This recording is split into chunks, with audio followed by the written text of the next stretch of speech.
So that's just bolo tie. November 26th of 1944 and on. And I've sealed them all up.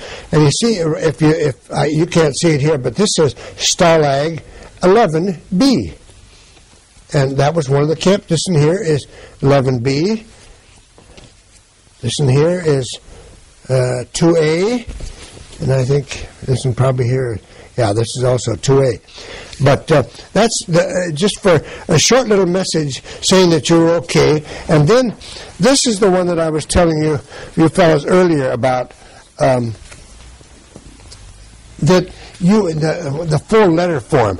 And you see, you would write the whole letter, address it to your folks, and then you turn this over and you would address it back to yourself, PFC, Leonard Martin, and my German serial number. And then this side, see, and then you would fold it all up like this, and you'd put it together, and that would be the only way. And this was all handled through the Red Cross, that you would get these letters sent to your home. Now, this is one of the things I wanted to show you.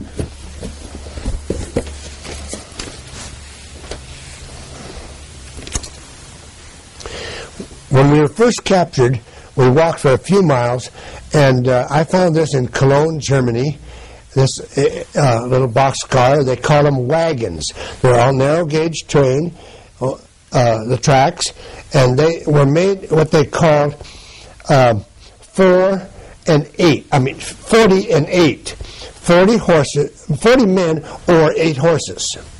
Get my tongue all twisted up here.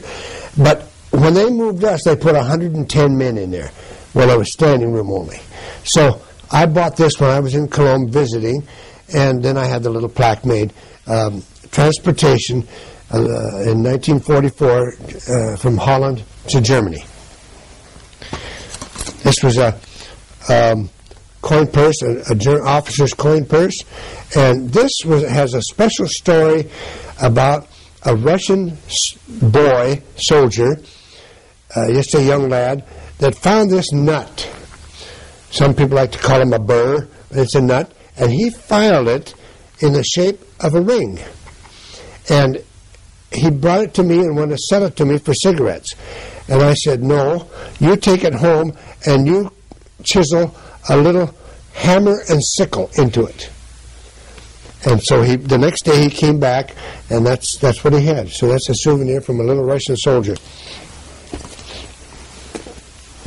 This is one of the biggest things I wanted to show it to you. This is a German blanket that was given to us in the prison camp, and they're absolutely worthless. They're made out of wood. It looks like wool, feels like wool.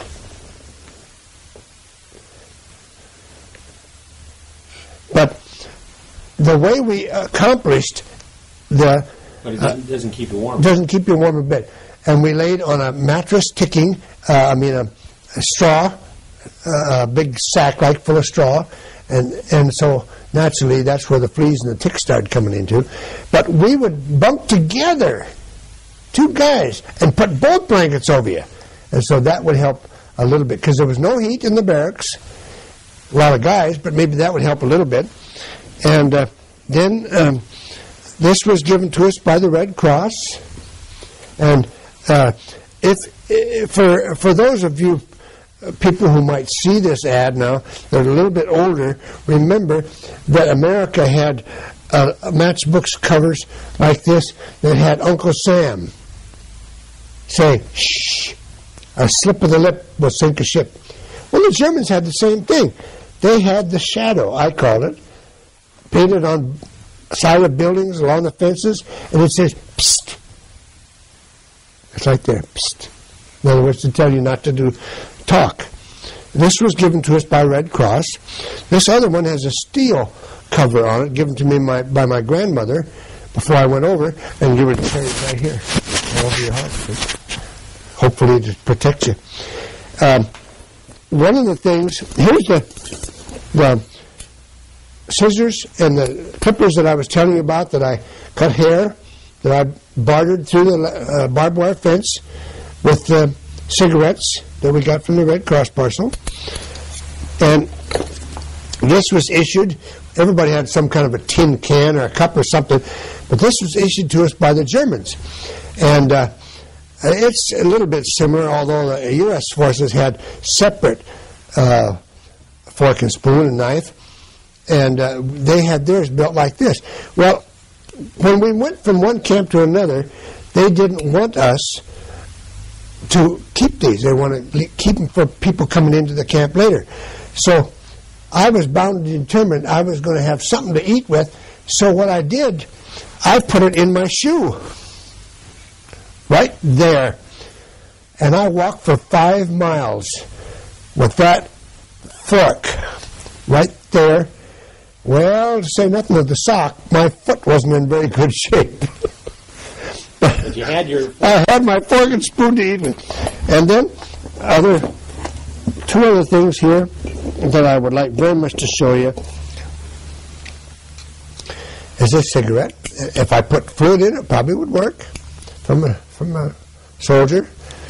And this is what I call the Swiss pocket knife, only there's no plastic or anything on the side of it.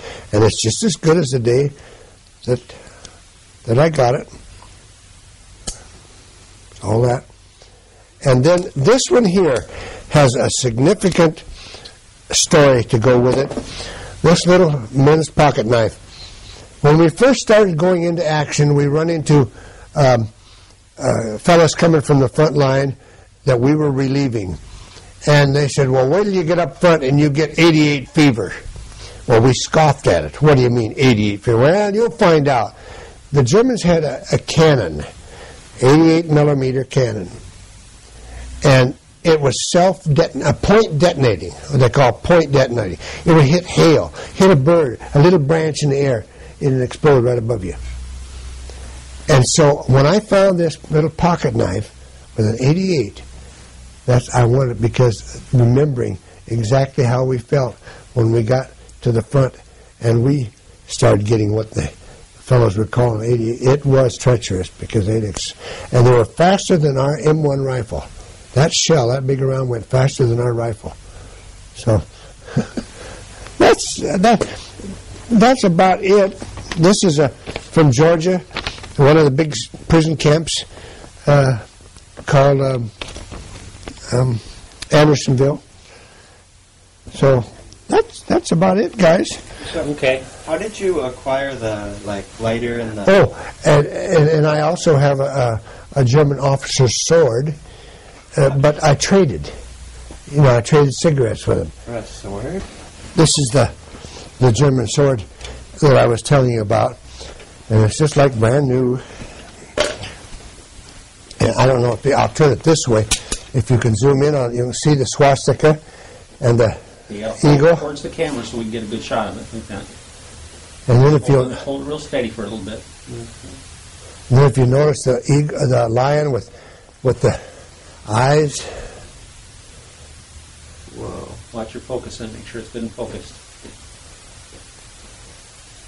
And this little spot right here, I would imagine that since it's not the same on this side, that this was for the man's initials. I'm only guessing. But it's in pretty good shape after all these years. This is a German officer's sword. I traded cigarettes for it.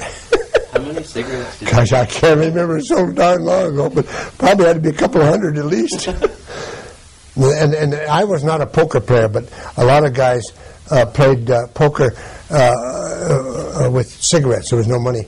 And I've seen piles of cigarettes that long on the table and 4 end to end and that deep, that high. So cigarettes were kind of your currency. Yeah, yeah. So